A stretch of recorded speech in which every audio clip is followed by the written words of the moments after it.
1, What was your first job? 2, How old were you? 3, How much were you paid? 4, How long did you spend there? 5, Did you enjoy it? 1, So my first job was I worked in a factory and I had to pack smoked salmon.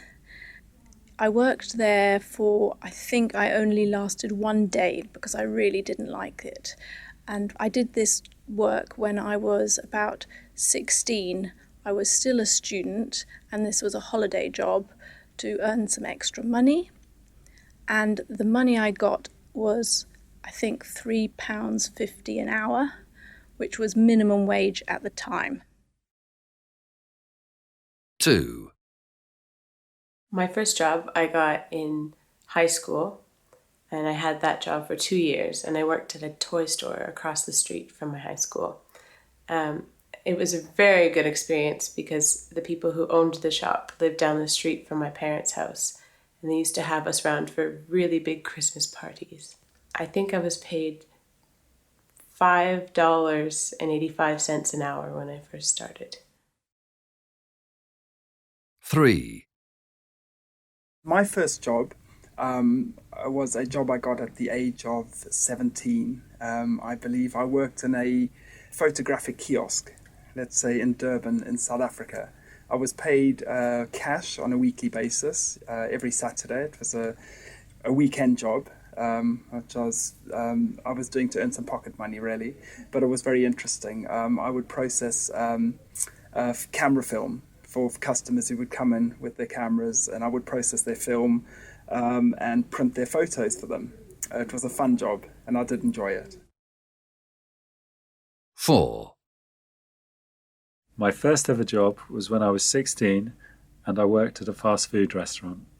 I worked there for a whole summer holidays, which was about 8 weeks, and I got to work in all the areas within the restaurant, from serving customers to making chips to cleaning up the floors. I was paid, I think, £3.50 per hour, and I hated the whole job. 5, My first job was when I was 16 years old, and it was as a waitress in an expensive restaurant in the local town. It wasn't a great job because the manager was horrible. He was just so... He shouted all the time and he was always angry. The pay was pretty bad. I think I got about £5 an hour, but we got tips as well, which was good. And I worked there for, I think, about 1.5 years in total. 1, What experience do you have that is relevant for this role?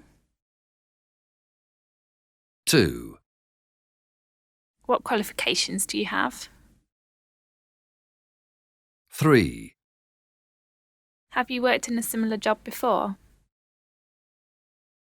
4, And can you tell me what you know about the company already? 5, Are you able to work in the evenings or the weekends? 6, Do you have a valid driving licence? So I'm recruiting at the moment. It's a junior position within a sales team. And so I'm looking for somebody who is a good communicator and somebody who gets on with people and also is willing to learn.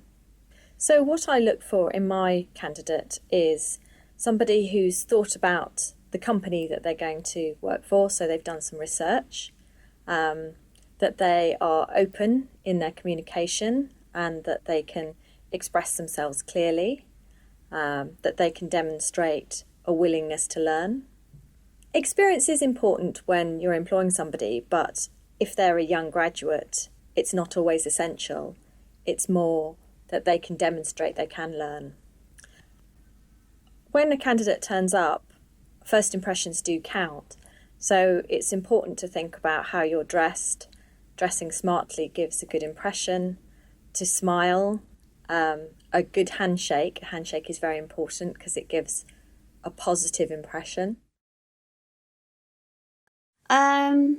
Looking for a job at the moment is quite difficult because there is a lot of unemployment in this country.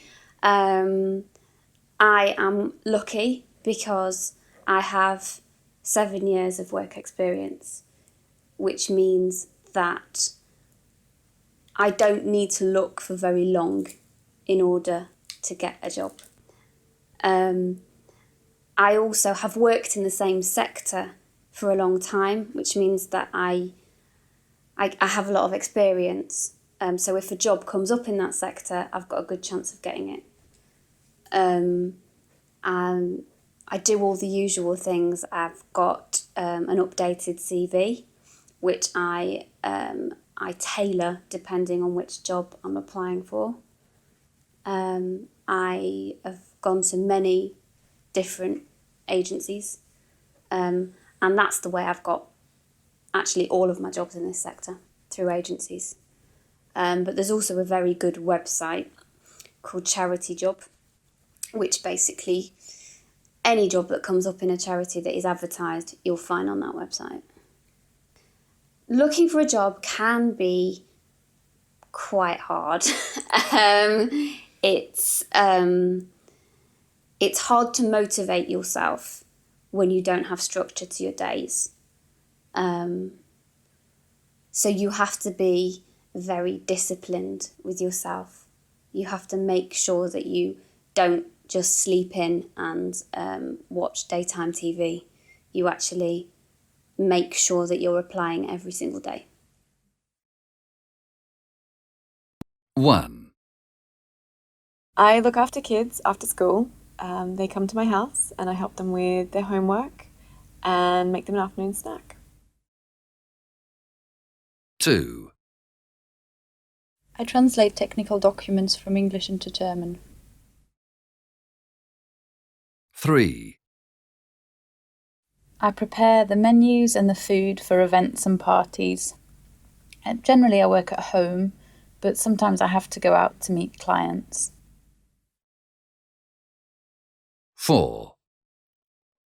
I work at home, or really I work in a shed in the garden, which is where I keep the tools and all the different types of wood that I work with. I make chairs and cupboards and cabinets and things like that. I've been working from home for a few years now. It suits me very well because I have small children, so I have to take them to school. And working from home means I'm nearer to their school and I don't have so much of a long commute into the city. I'm a writer, so it's quite easy for me to work from home. I have my computer and I have my study and I'm set up there. It can be a little bit lonely sometimes. I have to make sure that I make time to have a little walk or maybe just go to the shop and buy something small just to get out of the house sometimes. Because you feel a bit stuck at your desk otherwise, and you haven't had any fresh air and you haven't said hello to anyone. But often the day goes very quickly because I'm racing through the work to try and get time to pick up the children after school.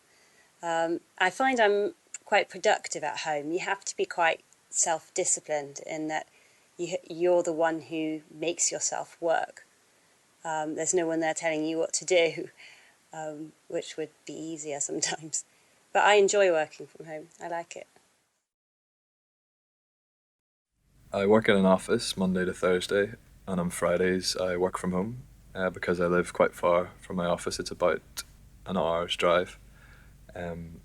So my company provides remote access, so I can connect into the network and access all the same files and programs from home that I would be able to if I was in the office, which makes it pretty easy to keep up with things.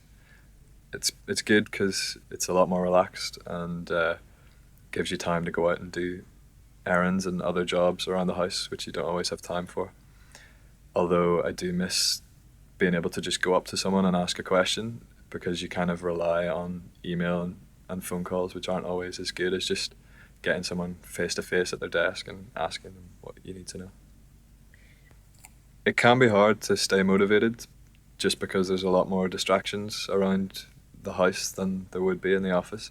So I don't know if I could work from home all the time. I don't think I'd get as much done. Yeah, I think it's quite common for people to work from home now, because with the internet, it's possible for people to work just as effectively when they're not in the office. So I think people are happier to let you work from home if they know you can access everything you need to. And so much communication is done by email now anyway, that quite often, even when I'm in the office, I don't always talk to people or interact with people. I'd probably send them an email first. So I think it's definitely going to become more common.